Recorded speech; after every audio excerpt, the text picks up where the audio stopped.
제가 오늘 발표드릴 논문은 Uncertainty-Based Extensible Codebook for Discrete Federated Learning입니다. 이번에 ICML 2025에서 포스터로 발표된 논문이고요. 이제 이 논문은 제목에서처럼 Uncertainty를 사용해서 이 코드북을 확장하는 시도를 하는데 다루고 있는 그 주요 문제는 연합학습의 기본 과정인 이 non-IID 환경에서 시작합니다. 그 VQ 자체가 주가 되는 게 아니라 연합학습 문제를 해결하기 위해서 VQ라는 이 방법을 도입한 연구인데, non-IID 환경에서 이 글로벌 모델이 로컬 모델에 비해서 이 데이터의 분포들을 종합해서 학습을 하기 때문에 성능이 떨어지고, 그러한 지표로서 불확실성이라는 지표를 사용합니다. 그래서 주장하는 게 이제 로컬 모델보다 글로벌 모델이 확실히 불확실성이 높다는 주장을 하고 있고, 그 한계로서 이 모델 자체가 그 캐패시티가 고정되어 있기 때문에 각각의 이 클라이언트가 가지고 있는 분포들을 다 담아낼 수가 없다고 주장을 합니다. 그래서 이 저자가 주장하는 핵심 아이디어는 그 이 각각의 분포가 다르다는 거를 이 불확실성이라는 지표로 표현하고, 그 높은 불확실성이 이 데이터를 설명할 피처가 부족하다는 방향으로 해석을 했습니다. 그러면은 이 글로벌 모델이 각각의 이 클라이언트에 맞는 피처들을 보충해주면 성능을 향상시킬 수 있을 거라는 아이디어로 그 논리가 귀결이 되고, 그래서 이 저자가 사용한 방법이 이 불확실성이란 지표를 하나의 트리거로 사용해서 이 불확실성이 높아졌을 때 각각의 클라이언트가 여기서는 이제 주장하는 방법이 VQ이기 때문에 즉 VQ 형태의 코드북이 되겠죠. 이 불확실성이 높아질 때 그걸 트리거로 이 코드북을 동적으로 확장시켜서 각각의 클라이언트가 가진 분포에 좀 적응할 수 있는 그런 모델을 만드는 것을 주장합니다. 왼쪽에 그림을 봤을 때 로컬 모델에서 이 불확실성이 낮지만 글로벌 모델로 갈 경우 당연히 정확도도 낮아지고 각각의 분포 차이에 의해서 불확실성이 높아지게 됩니다.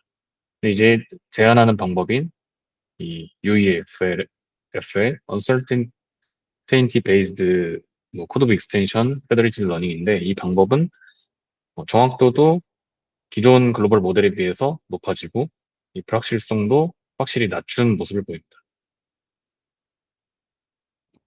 관련 연구가 좀 중요하다고 생각돼서 간단하게 요약을 했는데, 이 non-IID 환경에서 페더레이티드 러닝에 관한 기존 연구들이 이렇게 있었는데, 기존 연구들은 대다수 이제 아무리 여러 방법들을 하더라도 이 로컬에서 업데이트를 한다는 그 한계가 있기 때문에 어, 각각의 다른 분포들에 적응할 수밖에 없습니다. 그래서 글로벌 모델이 거기서 각각의 다른 분포들을 조율하는 거에 한계가 항상 존재할 수밖에 없는 좀 한계가 있고요.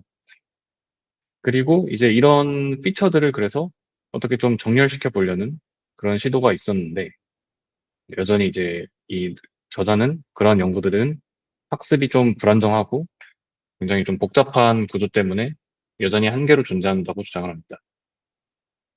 그리고 이제 또 discrete representation, 좀 VQ에 관련된 연구인데, VQ가 보통 토크나이저로 사용이 되고 그에 관한 다양한 연구가 있지만, 저자는 이제 페더레이티드 러닝에서는 토크나이저로 사용하지 않고 VQ가 가진 특성 중에 하나인 이런 어떤 양자화를 통해서 노이즈를 제거하는 그런 특성에 집중을 합니다. 그래서 그런 관점에서 기존 연구를 봤을 때 VQ가 그 노이즈를 줄이는 VAE와 비슷한 효과를 내는 어, 그런 효과를 사용한 연구들이 기존에 좀 있었는데, 그런 연구들은 여전히 고정된 코드 크기를 사용하기 때문에 이 페더레이티드 러닝 그 프레임워크에 적용할 경우에 각각의 클라이언트가 가지는 다양한 분포들을 다 담아내지 못한다고 주장을 합니다. 그래서 발생하는 문제가 이 코드북 콜랩스인데, 이건 예를 들어 N개의 코드북을 처음에 세팅을 하더라도 어, 각각의 다른 분포 때문에 이 인코더의 파라미터가 그 학습의 방향을 잡지 못하고 점점 흔들려서 일부 코드북만 집중적으로 사용되고 나머지 코드북은 전혀 사용되지 않는 그런 문제입니다. 그래서 아주 심플한 태스크일 경우에는 뭐 코드북 콜랩스가 발생하더라도 해결하는 데 문제가 없을 수 있지만 태스크가 복잡해질수록 이 문제는 점점 치명적이게 되고 모델이 전혀 학습되지 않는 현상을 보이게 됩니다. 이러한 연구들을 봤을 때 이 UEFL의 좀 차이점은 어, 이 이름처럼 다이나믹 카피스리가 있죠. 이 가변형 확장 가능한 코드북을 사용해서 고정 용량 문제를 좀 해결했다고 주장을 하고 또 이 uncertainty라는 거를 기존에는 지표를 사용한 연구도 있기는 하지만 주로 직접적으로 뭐 트리거로 사용하지는 않았던 것 같은데 이 연구에서는 클라이언트에서 이 uncertainty를 직접 평가하기 때문에 이런 프라이버시 문제도 위배되지 않고 자율적으로 좀 결정할 수 있었다고 합니다. 또 로버스티니스로서 이산화, 즉 VQ를 사용한 핵심이 이런 노이즈를 제거해서 도메인 변화에 강권하다는 특징이 있는데 아마 이게 이 연구에서 VQ와 페더레이티드 러닝을 결합한 그 핵심 특징이 될 것 같습니다. 그리고 이따 그 실험들에서 한번 보여주겠지만 이 논문에서는 이 논문이 꽤 오래 그 억셉을 위해서 시도한 논문이더라고요. 그래서 실험 이산화나 어떤 그 로보스티니스를 평가하기 위한 실험도 굉장히 다양하게 있습니다. 이제 제안하는 프레임워크에 대해서 소개를 해드리겠는데 좀 복잡해 보이지만 사실 굉장히 간단한 구조입니다. 먼저 이 왼쪽에 각각의 D로 표현되는 게 이 데이터 사일로를 의미합니다. 그래서 각각의 데이터 사일로는 다른 분포, non-IID 환경이라고 가정을 하고 여기서 이제 샘플링을 해서 인코더가 그 글로벌 모델이 학습을 하게 되는 상황이죠. 여기서 이제 이 인코더가 글로벌 모델을 표현하진 않는데 음, 네, 이제 로컬 모델이라고 생각하시면 될 것 같습니다. 네, 그래서 이 로컬 모델이 각각의 이제 분포 데이터를 각각을 학습하는 걸 이제 표현한 거고 그럼 이제 여기서 피처가 나오게 되는데 이 피처들이 처음에는 이제 하나의 코드북에서 시작을 합니다. 쉐어드 코드북을 사용해서 그 일반적인 연합학습의 프로세스랑 동일하게 되고 클래식파이어를 통해서 분류가 됩니다. 근데 여기서 이 클래식파이어에서 불확실성이라는 것을 측정을 하게 되는데 이게 바로 이 uncertainty evaluator고 uncertainty가 특정이 되면은 이걸 이제 그 전달을 해서 그 다음 데이터가 들어왔을 때 그 uncertainty에 따라서 분류를 하게 됩니다. low uncertainty 데이터와 high uncertainty 데이터로. 그럼 이제 high uncertainty 데이터 같은 경우에는 기존의 코드북 범위로는 표현할 수 없는 데이터로 간주되기 때문에 이 데이터들을 위한 확장된 코드북을 새롭게 만들어주게 됩니다. 이런 구조로 진행이 되고 여기 핵심 메커니즘은 아까 설명드렸던 것처럼 최초에는 쉐어드 코드북으로 시작을 했으나 이 확장 시에는 uncertainty evaluator가 판단을 해서 그 분포를 벗어난 데이터들에 대해서 전용 코드북을 추가한다는 겁니다. 이 전용 코드북은 각각의 데이터 사일로마다 존재하는 클라이언트의 종속적입니다.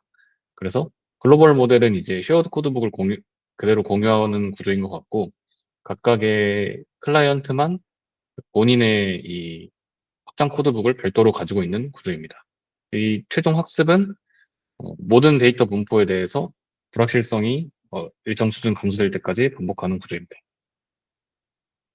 쉽게 말하면 이제 클라이언트에서 이제 개인화를 수행하겠다는 거죠. 그 개인화 과정에서 각각이 별도의 이제 코드북을 확장시켜서 가져가겠다는 방법이고,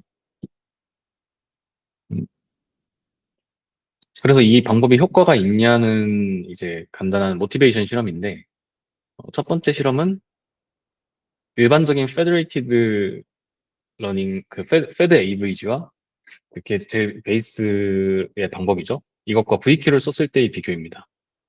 VQ를 썼을 때 이 논문에서 주장한 것처럼 실제로 이 양자화 과정으로 인해서 노이즈가 감소가 되냐인데 결과를 보시면 정확도도 더 높아졌고 이 uncertainty라고 하는 불확실성이 더 감소되었다고 합니다. 그래서 이제 그 다음으로 확인한 것이 그럼 이제 VQ를 써서 Federated Learning을 할 건데 스태틱한 코드북을 썼을 때와 확장된 코드북을 썼을 때 뭐가 더 낫냐는 거죠. 스태틱 코드북은 즉 어차피 코드북을 확장할 거면 처음부터 그 확장된 크기의 코드북을 줘버리면은 충분히 각각의 클라이언트가 자기 거를 학습하지 않겠냐는 건데 실제 결과는 그렇지 않았다고 합니다. 적은 코드북으로 시작해서 확장해 나가는 방법이 각각의 클라이언트의 분포를 더 맞출 수 있어서 더 효과적이었다고 하고 그 방법 이유는 좀 다음에 들어갈 이 이니셜라이즈 방법과 좀 연관이 되어 있는 것 같습니다. 이 이니셜라이즈 방법을 보면 여기서 비교하는 건 그 코드북을 확장할 때 아무데나 배치하는 것과 기존 코드북 분포에 좀 가깝게 K-민즈 기반으로 크기화하는 방법들을 비교했는데 기존 방법에서는 이제 월등하게 성능이 안 좋았고 K-민즈 기반으로 초기화 확장을 했을 때 성능이 이렇게 월등하게 좋았다고 합니다. 그래서 사실 이제 익스텐시블 코드북을 쓴다는 건 이 코드북을 학습 과정에서 학습되는 분포를 봐가면서 배치를 하겠다는 거기 때문에 그래서 이 비도표에 있는 게 좀 설명이 되는 것 같습니다. 처음부터 많은 코드북을 가지고 있더라도 랜덤 초기화를 해버리면 이 코드북이 분포를 잘 못 따라갈 수 있는데 조금만 먼저 뿌려놓고 확장해가는 방법이 훨씬 효과적이었다는 것을 증명한 거죠. 여기서 사용하는 이 퍼플렉시티라는 지표는 아까 코드북 콜렉스와 좀 관련 있는 지표입니다. 코드북이 얼마나 골고루 활용되었냐를 측정하는 지표인데 전반적으로 이 제한하는 방법을 사용했을 때 코드북이 그 골고루 활용되고 또 이거는 이제 다운스트림에서 이 모델이 가지는 표현력과 직결이 되어 있기 때문에 중요한 지표라고 할 수 있습니다. 그래서 C를 다시 봤을 때 이 초기화를 했을 때 이 퍼플렉시티가 굉장히 많이 차이 나는 게 저도 좀 의아하긴 했었는데요. 보면 이제 이 초기화 없이 랜덤으로 뿌렸을 때는 분포 바깥에 있는 코드북은 아무리 학습을 해도 그 분포로 끌어당겨지지가 않습니다. 근데 이제 분포 안으로 배치를 해버리면 그 안에서 이리저리 움직이면서 코드북이 제 위치를 찾아가기 때문에 이렇게 높은 퍼플렉시티를 가지고 있을 수 있는 것 같고 근데 사실 이제 학습하다 보면 기존의 코드북 배치가 굉장히 중요해지기 때문에 이 정도로 차이가 날까 싶은데 그건 약간 좀 이 연구의 트릭인 것 같습니다. 최초에 사용되는 코드북을 굉장히 적게 배치해버려서 확장하는 코드북이 이 전체 코드북의 대부분을 차지하게 되면 대부분의 코드북이 좋은 위치에 들어갈 수밖에 없기 때문에 이렇게 좀 극명한 차이를 보일 수 있었던 것 같습니다. 뭐 나쁘지 않은 방법이고 좀 임팩트가 있었던 것 같고요. 이 도표가. 언서티니티 설명을 다시 드리면 이게 모델의 예측 불확실성을 나타내는 지표인데 클래시파이어 이전에 드랍아웃 레이어에서 여러 번 샘플링을 해서 그 샘플링한 값들이 가지는 그 분산을 통해서 엔트로피를 계산한 겁니다. 그래서 이 트러블 레이어에서 일정한 값을 뽑아낼수록 이 모델이 좀 안정적이라고 판단을 하는 거고 값이 좀 흔들릴수록 불확실성이 높아진다고 보실 수 있습니다. 이제 논문의 이제 메인 실험 결과인데요. 여기서는 헤테로지니티를 벤치마킹 했습니다. 이렇게 5가지 데이터셋을 사용하고 복잡도에 따라서 좀 이렇게 순서를 맞췄다고 보시면 될 것 같습니다. 그래서 사일로는 10개 사용하고 200라운드로 굉장히 많은 라운드를 사용했는데 로컬에서의 이 코드북을 확장하기 위한 에폭은 5로 굉장히 작은 값을 사용했습니다. 여기 보이시는 데이터들이 다 규모가 큰 데이터는 아니기 때문에 실제로 확장 프로세스는 제가 코드를 봤을 때 한 200스텝 정도로 그 에폭 단위가 아니라 그 데이터 배치 200스텝 단위로 코드북 확장을 시도했는데 그렇게 데이터가 적은 상황은 아니었고요. 모델은 이제 실험에서 좀 다양하게 사용했는데 대부분 좀 가벼운 모델을 사용해서 실험을 했습니다. 그리고 불확실성, 샘플링 10번 드랍아웃 레이어에서 추출해서 엔트로피 측정했고 성능과 이 신뢰도 뭐 그 위에 엔트로피라고 보시면 될 것 같습니다. 이거 2가지를 통해서 실험을 진행했습니다. 그래서 이 제한하는 방법이 패드 AVG와 이 VQ를 사용했던 디스토렌스라는 이 연구와 직접 비교를 했는데요. 제한하는 방법이 대부분 이제 지표와 데이터셋에서 좋은 성능을 발휘했고, 특히 여기서 논문에서 강조하는 건 이 주어진 거에서 가장 복잡했던 사이파 100에서 앞선 연구들 대비 성능 향상이 많이 뛰어났다고 합니다. 즉, 이 데이터가 조금이라도 크고 규모가 좀 있을수록 각각의 사일로가 가지는 분포의 차이가 커지기 때문에 그런 환경에서도 좀 로부스트하다는 것을 보여준 거는 같습니다. 그리고 이제 각각의 사일로별로 분석을 좀 수행을 했는데요. 여기서 엠니스트 데이터만을 사용해서 했고, 데이터는 사일로별로 이 이미지의 각도를 좀 조절을 해서 분포의 차이를 구현했습니다. 이제 A, B는 이제 정확도와 불확실성인데, 파란색이 이제 제한하는 방법입니다. 제한하는 방법이 정확도도 분포 차이에 따라서 좀 균일했고, 그다음에 불확실성도 확실히 전체적으로 낮은 모습을 보였고요. 그리고 가장 중요했던 퍼플렉시티도 사일러별로 제한하는 방법이 높은 값을 보여주었습니다. 이제 저도 이제 이 코드를 좀 재현해서 실험을 해봤는데 단순 패드 에버리지만 썼을 때는 이게 퍼플렉시티가 굉장히 낮게 나오긴 하더라고요. 근데 사실 이제 VQ가 조금 학습하기가 까다로워서 좀 모델이나 데이터에 관해서 최적화가 필요한 프레임워크이긴 합니다. 그래서 어, 단순히 이렇게 어떤 모델 정해놓고 데이터 정해놓고 실험을 하면은 대부분 퍼플렉시티가 이렇게 낮게 나오긴 하거든요. 근데 뭐 이제 제안하는 방법이 이런 상황에서도 이렇게 좋은 퍼플렉시티를 보였다는 건 주장하는 거에 문제는 없는데 이 퍼플렉시티가 좋은 거는 아까 말했듯이 코드북을 배치할 때 어, 분포 위로 K-민즈를 통해서 직접적으로 배치했기 때문에 그렇게 된 영향이 크긴 합니다. 그래서 사실 패드 에버리지도 그런 K-민즈 기반의 비슷한 방법을 사용했으면은 퍼플렉시티를 조금 높일 수 있긴 했을 텐데 어쨌든 뭐 제한하는 방법의 장점이 될 수는 있죠. 다음은 이제 도메인별 제너럴라이제이션 결과입니다. 여기서도 패드 에버리지나 패드 SR, IIR과 비교를 했을 때 제한하는 방법이 어, 이제 가장 성능이 좋았고요. 여기서는 이제 그 도메인별로 이제 도메인 그 언씬 도메인을 하나씩 남겨놨다고는 하는데 언씬 도메인이 어, 앞에 로테이티드에서는 압도가 되고 PACS 에서는 아마 그 다루지 않았던 클래스로 진행이 되는 것 같습니다. 그래서 뭐 제한하는 방법이 가장 높은 성능을 보였고 스케일러빌리티에서도 클라이언트 50개, 클라이언트 100개로 확장했을 때 성능이 가장 좋았습니다. 이 클라이언트 50개는 이 엠니스트레이터를 클라이언트 50개가 나눠 가질 수 있도록 굉장히 작게 쪼개서 각 사일로가 가지는 데이터의 수도 엄청나게 제한된 실험이었는데 그런 좀 극한의 환경에서도 제한하는 방법이 이 연합학습의 장점을 가져가면서 어떤 분포의 균형을 좀 회복을 했다고 볼 수 있고요. 그 다음에 이 아래에 있는 실험에서는 클라이언트 100개를 유지했는데 앞과 같은 설정은 아니고 라운드마다 10%의 클라이언트만 참여하는 방식으로 학습을 진행했습니다. 대신에 이제 위에서처럼 로테이티드한 그런 방식을 사용한 건 아니고 디리클레 분포로 그냥 클래스별 분포만 좀 다르게 해서 실험을 한 겁니다.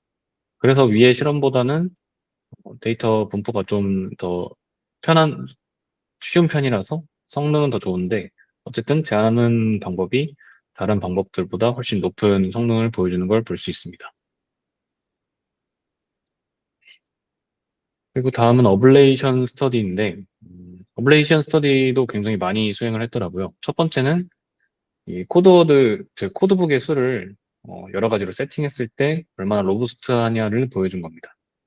여기서 뭐 특별한 건 없고 코드북 32개부터 256개일 때는 좀 이제 성능의 포화가 오기 때문에 코드북 32개 정도면 충분하다고는 하는데 약간 좀 제가 봤을 때는 형식적인 실험인 것 같고 이 세팅은 데이터 수나 모델에 따라서 굉장히 달라지는 값이기 때문에 큰 의미는 없는 것 같습니다. 사실 여기서 사용하는 엠니스트나 사이파 100이 연합학습의 지금 표준 세팅이긴 한데 실제 환경에서는 이렇게 작고 카테고리도 적은 데이터를 쓰는 경우가 없거든요. 사실 이제 연구하는 입장에서는 데이터도 작으니까 편하긴 한데 실무에서는 다 이미지넷 같이 굉장히 방대하고 복잡한 모델들, 그 이질성도 높은 데이터 사일로들을 사용할 거고 그런 환경에서 이제 이 모델이 잘 동작하느냐는 좀 별개의 얘기입니다. 그리고 또 어려운 게, 말씀드렸다시피 VQ는 최적화가 중요한 모델이라서 그런 환경, 그런 데이터에서는 또 그에 맞춰서 모델을 잘 선정하고 코드북 디자인하고 코드북 수도 경험적으로 결정을 하고 굉장히 많은 최적화가 이루어져야 하기 때문에 그래서 어떻게 보면 그런 문제 때문에 심플한 표준을 만든 거긴 하지만 좀 이런 논문을 읽으실 때 그런 한계를 좀 인지하고 계시면 좋을 것 같습니다. B에서는 이제 세그먼트 수인데 이건 이제 VQ의 방법과 좀 관련된 실험입니다. 제가 봤을 때는 이 실험까지 꼭 필요한 건 아닌데 제 생각엔 리뷰 과정을 거치면서 좀 추가가 된 실험 같고요. 이 VQ를 할 때 각 이 모델이 만드는 레이턴트 벡터를 그대로 하나의 코드북으로 양자화하는 게 아니라 또 이걸 쪼개서 양자화를 하는 방법입니다. 그래서 이제 세그먼트라고 하는 건데 당연히 이 하나의 벡터가 원래 하나의 양자화 코드로 대응되어야 되는데 두 개, 세 개, 네 개로의 아, 두 개, 세 개, 네 개의 코드북으로 양자화되면 더 많은 이미지가 결국에는 더 많은 코드북으로 표현이 되는 거기 때문에 성능이 올라가게 됩니다. 당연히 이제 트레이드 오프도 존재하고 이것도 마치 최적화가 중요한 요소이기 때문에 상황에 따라 다 다르게 동작을 합니다. 그 결과도 좀 어떻게 보면 당연한 결과가 나온 게 심플한 모델일 경우에는 당연히 적은 코드북으로 표현해도 성능이 좋았던 거고 사이파 100까지 조금이라도 복잡해지면 더 많은 코드북으로 표현했을 때, 즉, 더 벡터를 잘게 쪼갰을 때 성능이 좀 좋게 나왔습니다. 그런 결과를 그냥 이렇게 어블레이션으로 좀 보여줬고 그 다음에 이제 스레시홀드 센시티비티인데 여기서 이제 불확실성에 따라서 코드북을 확장하는데 그게 이제 뭐 동적으로 학습하는 과정은 아니기 때문에 임계값 스레시홀드를 결정해서 어, 진행을 한 겁니다. 여기서 이제 엄격하게 했을 경우에는 코드북의 확장을 좀 더 신중하게 하기 때문에 당연히 성능이 올랐지만 뭐 어느 정도 수준이 되면은 그 성능이 포화가 돼서 큰 차이는 없었다고 하고요. 여기서 보여주는 어블레이션들이 제가 봤을 땐 전체적으로 그렇게 유의미한 어블레이션은 아니었지만 좀 굉장히 다양하게 했다는 점도 좀 의미가 있는 것 같고 하지만 실질적으로 이게 중요한 어블레이션이냐? 그건 또 별개의 문제인 것 같습니다. 다음은 좀 어펜딕스들인데 어펜딕스에서도 또 굉장히 많은 지표나 결과들을 보여주었더라고요. 근데 그나마 제가 좀 의미가 있을 것 같은 것만 몇 개 추려봤습니다.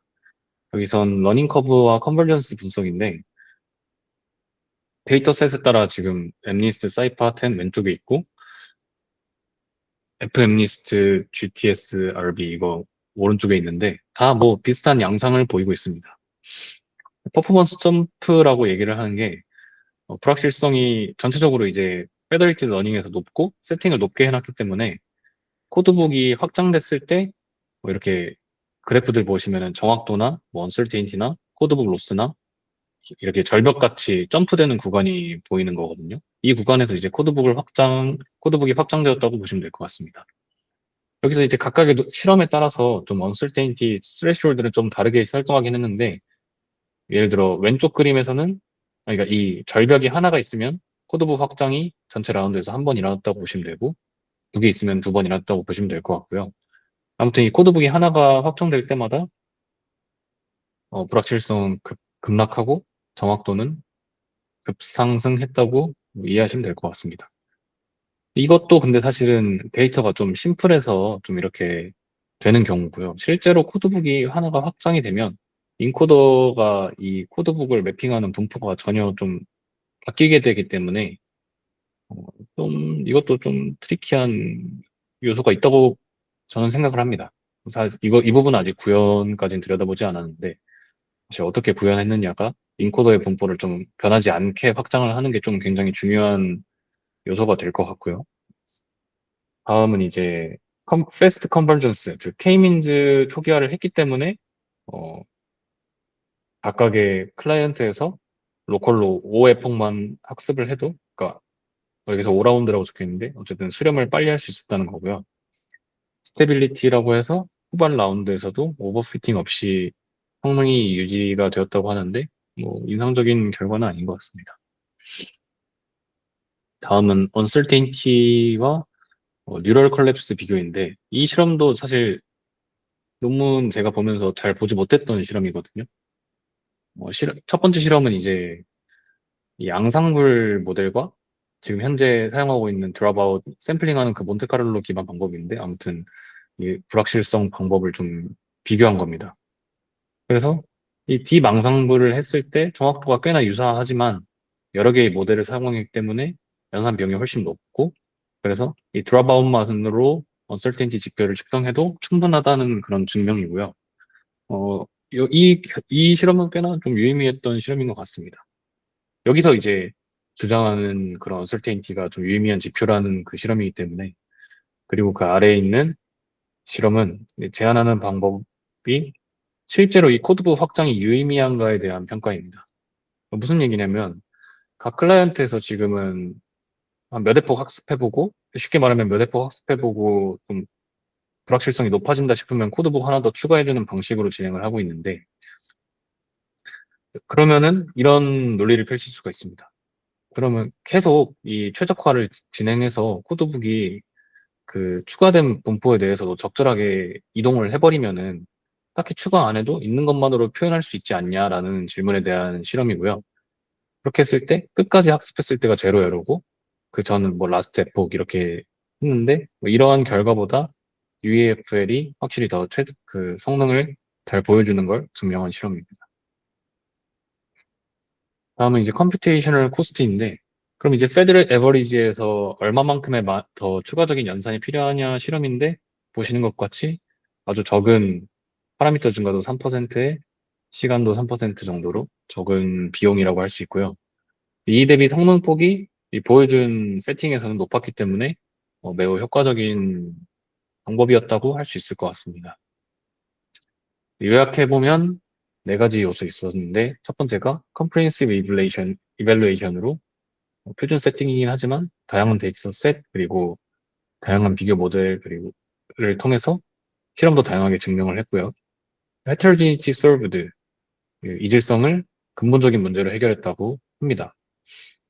음, 사실 이제 뭐 더 많은 연합학습의 세팅이 있어서 완전히 해결했다고 보기는 어렵지만 그 비교한 방법들에 비해서는 괜찮은 성능을 보였고요. efficiency proven으로 여기서는 이제 3% 오버헤드로 최대 22%의 성능 향상 달성한 게 달성했다고 합니다. 그리고 scalability, generality 여기서 실험에서 클라이언트 수를 굉장히 늘리고 또 언씬 도메인에 대한 실험을 추가해서 로부스트니스를 증명했습니다. 발표는 여기까지고 질문 있으면 해주시면 감사하겠습니다. 예. 일단 질문이 두 가지가 있는데요. 네.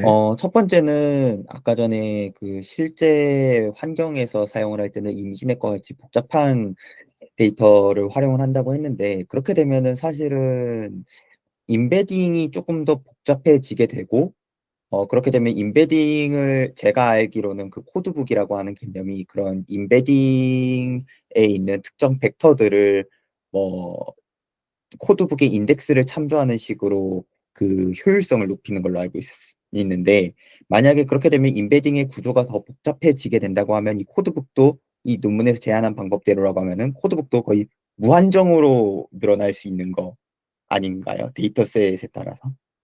이게 첫 번째. 우선은, 네. 우선은 그것부터 답변을 드리면, 임베딩 자체가 복잡해지는 건 아닙니다. 근데 이제, 그 복잡해진다는 게 크기가 커진다고 하면은, 일부 맞을 수가 있는데, 예를 들어 이제, 레이턴트의 디멘션 크기가 뭐, 적은 데이터 같은 경우에는 벡터 하나가 이제 32차원 벡터를 쓸 수 있는데, 이제 더 큰 데이터셋과 더 큰 모델에서는 뭐 128, 256 차원짜리 벡터를 사용할 수도 있게 되겠죠.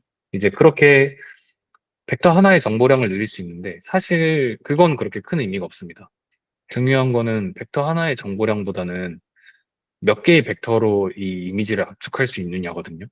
음. 어차피 벡터라는 게 이제 그 다차원 공간에서 하나의 점에 불과하기 때문에 그래서 이게 최적화가 그 블랙박스이면서도 굉장히 좀 어려운 지점입니다. 왜냐면은 가령 제가 이제 최근에 연구하던 게 이제 1차원 공간 벡터로 표현하는 거고, 저차원으로 공간에서 충분히 표현할 수 있는데, 그러면 만약에 어떤 데이터의 분포를 저차원에서 정말 잘 표현할 수만 있으면, 저차원 공간으로도 충분합니다. 근데 이제 최적화가 어렵다는 문제가 있는 거고, 모델이 그거를 이 매핑을 잘 할 수 있냐가 굉장히 큰 문제가 되겠죠.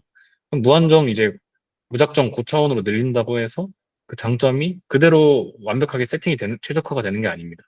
그래서 그 비효율성이 발생하고, 학습도 더 어려워지는 거죠. 그리고 이제 코드북이, 그러면 이제 실질적으로 성능을 향상시키는 방법이 뭐가 있냐? 최적화에는 그 모델의 복잡도나 이런 거에는 한계가 있기 때문에 코드북의 수를 늘리는 간편한 방법이 있습니다. 즉, 현재의 모델이 가진 어떤 학습 능력이나 커퍼시티에서는 어, 이 1000개의 코드북으로는 조금 불충분하다고 했을 때, 뭐 2000개의 코드북까지 쓰면은 이제 단순하게 성능이 더 조합이 늘어나기 때문에 성능이 좋아지는 그런 예시가 있고요. 이거는 이제 근데 또 제가 모델 관점에서 설명했는데 그 모델 관점보다는 데이터 관점이 더 큽니다. 내가 표현하려는 데이터의 분포가 더 복잡하고 더 클수록 이거를 10개 코드북만으로 표현하는 것보다 당연히 100개, 1000개, 10,000개로 표현하는 게 훨씬 좋겠죠. 근데 이제 문제가 이 코드북의 메커니즘이 아직까지 대표적인 방법이 학습을 통한, 그러니까 이 그레디언트가 통하는 학습되는 레이어가 아니라 K-민즈 같이 최근접 이웃을 찾는 그런 방법입니다. 그래서 여기서 이 방법 사이에서 오버헤드도 발생하고 그레디언트도 안 통하기 때문에 뭐 이제 그런 트윅 같은 거를 써서 이제 학습을 하게 되기 때문에 불안정성이 굉장히 큽니다. 이게 최적화가 어려운 이유 중에 대표적인 이유고요. 그래서 경험적으로 봤을 때 이미진에 보통 학습하면은 코드도 막 요즘 LLM 같은 것도 쓰고 하면은 8,000개까지도 쓰기도 하는데 음. 그 정도의 코드북 최적화하기가 굉장히 어렵습니다. 그래서 로스도 VQ 간이라고 해서 간 로스도 추가해보고 사람들이 그 트랜스포머 기반 인코더 써서 최적화도 엄청 하고 근데 이제 그게 특정 세팅에선 잘 돌아가는데 조금만 바꾸면은 막 다 콜랩스 일어나고 뭐 그런 게 보편적입니다. 그러면은 말씀해 주셨던 내용에서 그레디언트를 안 타기 때문이라고 그러는데 그레디언트를 타게 하기 힘드니까는 다들 그렇게 하는 거겠죠? 그렇죠. 그 최근접 이웃 방법 음. 자체가 그러니까 민 함수예요. 가장 가까운 거 고르는 거. 그거는 이제 미분 안 돼가지고 그레디언트 못 하잖아요. 그래서 보통 VQ 레이어 빼고 그냥 디코더에서 있는 발생하는 그 백프로파게이션 되는 그레디언트를 인코더로 그냥 바로 전달하거든요. 일종의 트릭이긴 한데 이게 제일 그러니까 다양한 방법이 요즘은 있는데 이게 제일 보편적인 방법이고 이것 때문만의 불안정성이 발생하는 건 아니지만 이게 제일 큰 이유 중에 하나입니다. 음. 네, 그리고 두 번째 질문인데 아까 11페이지였나? 저거 점프 발생하는 구간 실험. 실험, 네. 네. 여기에서 왼쪽에 엠리스트의 A 세팅을 보면은 얘가 들쭉날쭉하게 계속해서 여러 개의 세팅에서 들쭉날쭉한 모습을 보이는데 이게 어째서 그런 건지 여기에서 점프가 발생하는 거는 코드북의 확장이 이루어졌기 때문이라고 아까 전에 설명을 해줬는데 저렇게 안정되지 않은 급격한 저런 변화를 보이는 이유가 혹시 어떤 것 때문인지.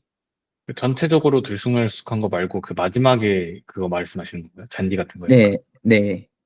그냥 이거는 그냥 성능이 네, 연합학습에서 흔히 아, 일어나는 여기가 제가 보니까 이 5라운드씩 했으면 딱 맞거든요. 오라운드 아, 5라운드가 아니긴 하네요. 5라운드 아니긴 한데 아무튼 글로벌 모델 받고 학습하면서 이제 성능 들쭉날쭉한 딱 그런 음, 형태인 것 같습니다. 아, 실제로 저도 이거 실험해봤는데 이렇게 들쭉날쭉하더라고요. 그냥 그 음. 의미가 있는 무빙은 아닌 것 같습니다.